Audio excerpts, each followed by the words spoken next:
Mga kaibigan, handa na ba kayong makinig sa isang kwentong magpapakilabot sa inyong gabi? Sa episode na ito, malalaman natin ang tungkol sa bangungot ni Bella at ang nilalang na tila sumusunod sa kanya kahit gising na siya. Isang gabi, habang nag-aaral si Bella, nakatulog siya at muling nakita ang nilalang sa kanyang panaginip. Pero paano kung ang nilalang na ito ay hindi lang pala sa panaginip naglalagi? Alamin natin kung ano ang ginawa ni Bella at ng kanyang pamilya para labanan ang dilim. Magandang araw po sa inyo mga tagapakinig. Ako nga pala si Bella. Salamat po sa inyong oras at pakikinig sa aking kwento.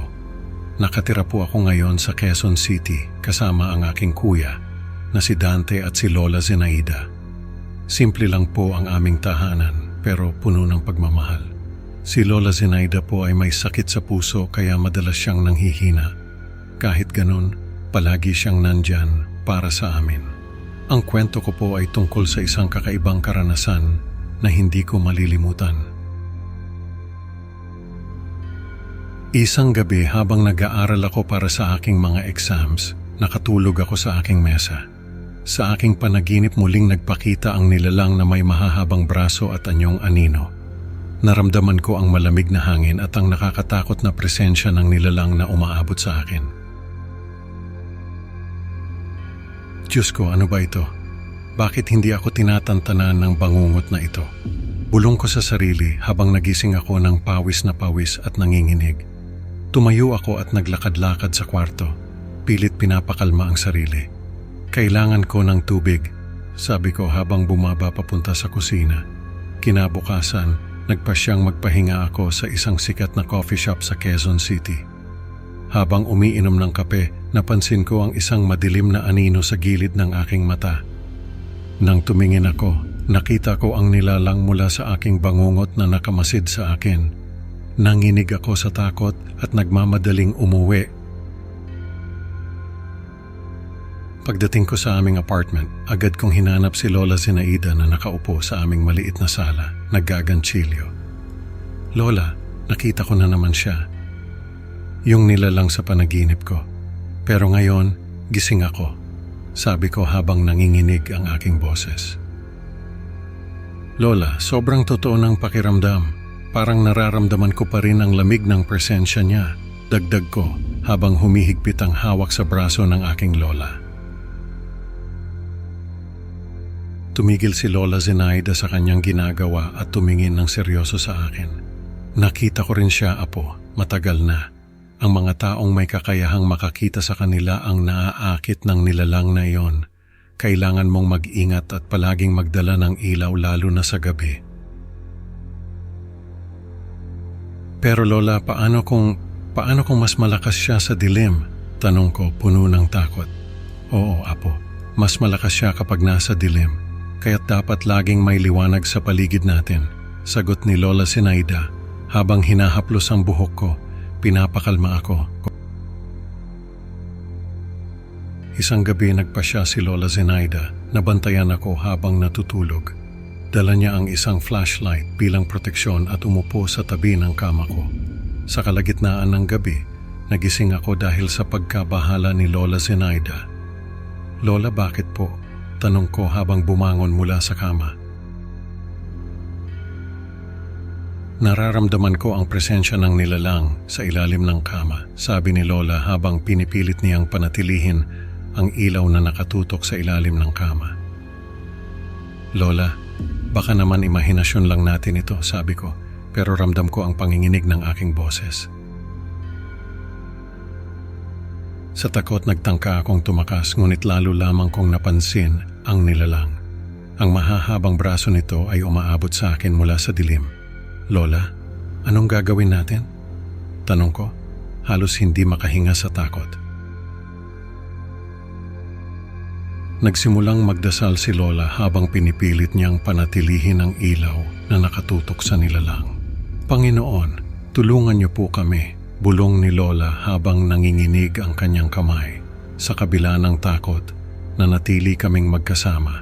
Hawak-hawak ang flashlight at nagdarasal hanggang sa unti-unting lumiwanag ang paligid at nawala ang presensya ng nilalang. Biglang pumasok si Kuya Dante sa kwarto upang alamin ang gulo. Anong nangyayari dito? Tanong niya habang nagmamadali papasok. Nakita rin niya ang nakakatakot na presensya. Diyos ko, ano yan? Sigaw ni Kuya habang sinusubukang protektahan kami. Dante, huwag kang lalapit. Sigaw ko, ngunit huli na dahil naramdaman na ni Kuya ang malamig na hangin na bumabalot sa kanya. Sa isang iglap, hinila ng nilalang si Kuya Dante at tuluyan na itong nawala na parang bula. Dante, huwag! Sigaw ko habang sinusubukang abutin ang aking kuya. Walang magawa kami ni Lola kundi manatili sa liwanag hanggang sa sumikat ang araw. Ang buong bahay ay nagmistulang isang lugar ng takot at pangamba. Anong gagawin natin ngayon, Lola?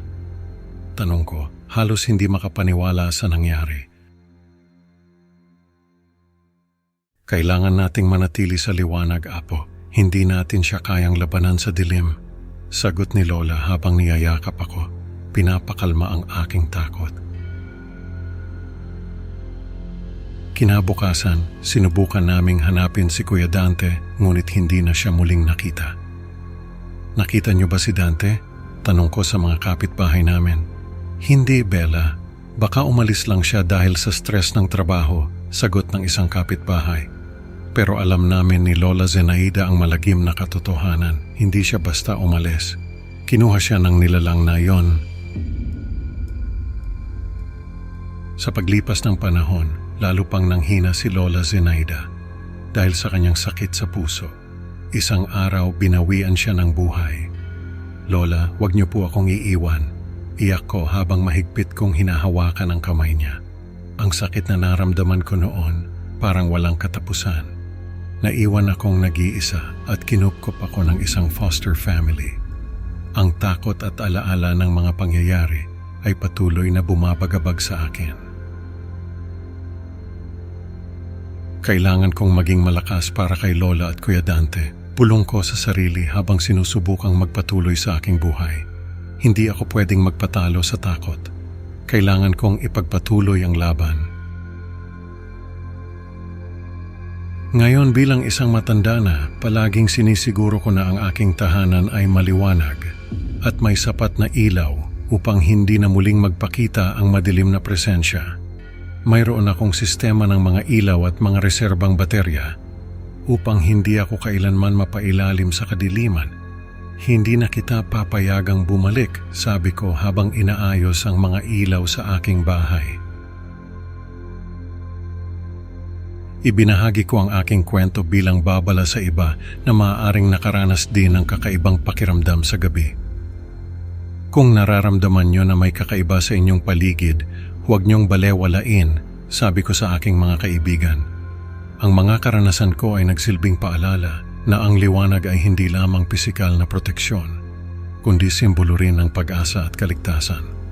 Ang liwanag ang ating kaligtasan, bulong ko sa sarili habang tinitingnan ang maliwanag na paligid ng aking tahanan. Mga kaibigan, natutunan natin na ang liwanag ay kaligtasan laban sa dilim at mga nilalang na nagtatago rito. Salamat sa pakikinig. Huwag kalimutang mag-like at mag-subscribe para sa mas marami pang creepy Pinoy stories. Hanggang sa susunod na upload, mga kaibigan, matulog kayo ng mahimbing at huwag kalimutan ang ilaw.